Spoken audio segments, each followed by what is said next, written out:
Banyak misteri dan kejanggalan, mulai dari luka sayatan yang ditemukan di tubuh Brigadir J hingga pengungkapan kasus yang dilakukan setelah 3 hari kejadian berdarah tersebut. Lantas, apa yang terjadi sebenarnya selama 3 hari di rumah Verdi Sambo? Berikut ini dilansir dari Tribun News Wiki terkait apa yang terjadi di rumah Verdi Sambo setelah 3 hari kejadian baku tembak antar dua polisi ini. Pada Jumat 8 Juli 2022, Seno Soekarto, ketua RT setempat, adalah orang pertama yang mengungkapkan detik-detik baku tembak secara terperinci di rumah Kadif Propam Verdi Sambo. Seno mengatakan security mendengar adanya suara letusan pada Jumat sore di rumah dinas Polri Bintang 2 tersebut. Akan tetapi security tersebut hanya mengira suara ledakan tersebut hanya suara petasan. Apalagi di saat bersamaan, sebagian umat muslim merayakan momen malam takbiran Idul Adha.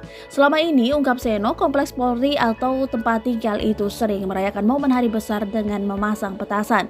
Suara itu lebih dari 1 kali atau 2 kali, kata Seno saat ditemui pada Rabu 13 Juli 2022. Ketua RT tersebut lantas melanjutkan selama momen-momen penting petasan selalu dipasang di lapangan jaraknya hanya beberapa meter dari rumah dinas Polri dengan pangkat terakhir Inspektur Jenderal atau Irjen itu.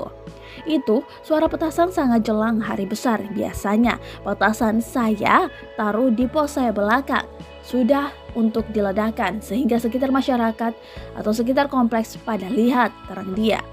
Tak sampai di situ, pria pensiunan Polri dengan pangkat terakhir Mejen itu juga membeberkan ada sejumlah anggota polisi datang ke rumah Verdi Sambo. Bahkan anggota polisi itu datang hanya berselang beberapa jam saja sejak adanya suara letusan yang didengar security. Kedatangan mereka juga terpantau oleh security. Ya, rata-rata anggota itu katanya satpam loh. Saya tanyai Pak Satpam bagaimana dan ada apa, terang Seno.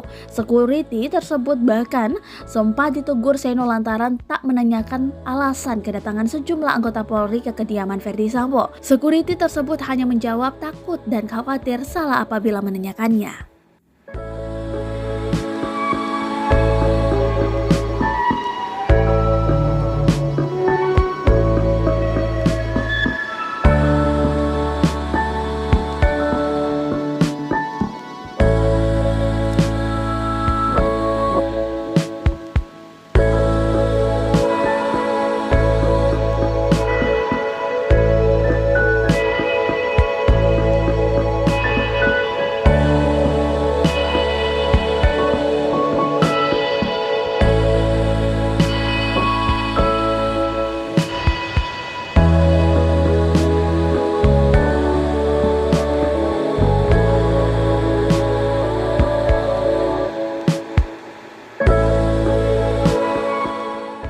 Terima kasih sudah nonton. Jangan lupa like, subscribe, dan share ya.